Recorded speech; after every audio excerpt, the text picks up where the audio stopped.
que j'ai fait parce que j'avais envie, c'est Rêve et silence. C'est le seul. J'ai pas eu envie de faire ce film, mais des autres non plus. C'est plus une question de... je sentais comme si quelque chose qui me poussait, plus peut-être c'est un mot qui ne convient pas, mais une certaine responsabilité de dire voilà, il faut faire ce film, même si je n'ai pas aimé ou si ça ne va pas me plaire. Le moteur, au début, c'était peut-être dire quelque chose sur la société contemporaine. Et les jeunes, ça me servait un peu de prisme. J'aurais pu choisir un autre collectif, je ne sais pas.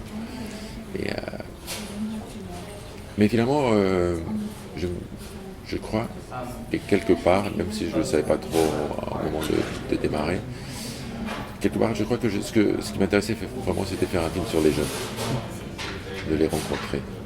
Parce que pour moi, le cinéma, c'est une façon d'exprimer des choses et de partager, mais aussi de découvrir, d'explorer. Et là, c'est le cas. Parce que je ne connaissais pas du tout leur monde. Et on entend beaucoup. Les jeunes, c'est quelque chose où c'est un peu. C'est bizarre parce qu'on entend beaucoup de choses sur eux. Et des choses, des topics. Voilà, les jeunes sont comme ça, ou ils sont fans. Ils ne font pas ça, voilà, tu vois. Et voilà. C'est un peu aussi comme les politiciens. Il faudrait faire un film peut-être sur les politiciens. Peut-être je me retrouve qu'ils ne sont pas du tout comme on dit, ou peut-être oui. Mais après, je me suis rendu compte que ce que j'avais envie, c'est faire un film sur les jeunes. Ce qui me fascinait, c'était moins probablement la crise que les jeunes. C'est plus accessible que les précédents. Et pour la majorité, ça ne veut pas dire la totalité, mais pour la majorité, c'est mon meilleur film.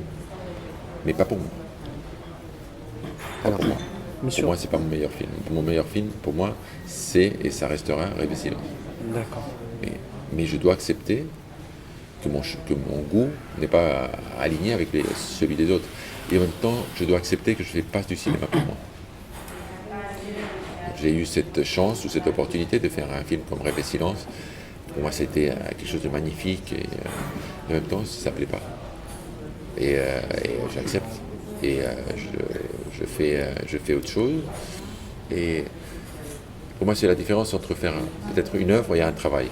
Là, j'ai fait un boulot. Je l'ai fait avec de toutes mes forces et le mieux que j'ai su. Pour moi, c'est un boulot, mais vraiment au maximum. J'ai fait un boulot et j'ai tout donné. Mais c'est plus comme si j'étais maintenant un professionnel qu'un amateur. Le film avait une forme filmique différente. Donc je voulais faire un film en noir et blanc, un peu comme Rêve et silence, avec des acteurs naturels. Et un budget plus conséquent et avec une économie basée sur des fonds publics, etc.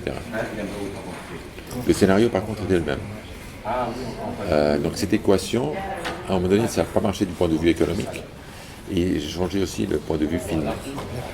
Et comme il n'y avait pas de fonds publics, j'ai dû prendre un risque économique qui m'a obligé à ouvrir un peu le langage. L'économie a modifié la forme, comme c'est souvent le cas. Et parce que paradoxalement, j'avais moins d'argent mais plus de risques. Parce que avant j'avais plus d'argent, mais c'est d'argent, on va dire, gratuit, parce que c'est d'argent public. Là j'avais pas d'argent public, mais je devais le récupérer. Donc donc j'ai dû changer toute une dynamique, des acteurs professionnels, des plus beaux aussi, voilà. C'est des concessions, mais c'est des concessions, j'ai des sentiments un peu paradoxaux parce que j'ai fait beaucoup de concessions qui peut-être rendent meilleur le film.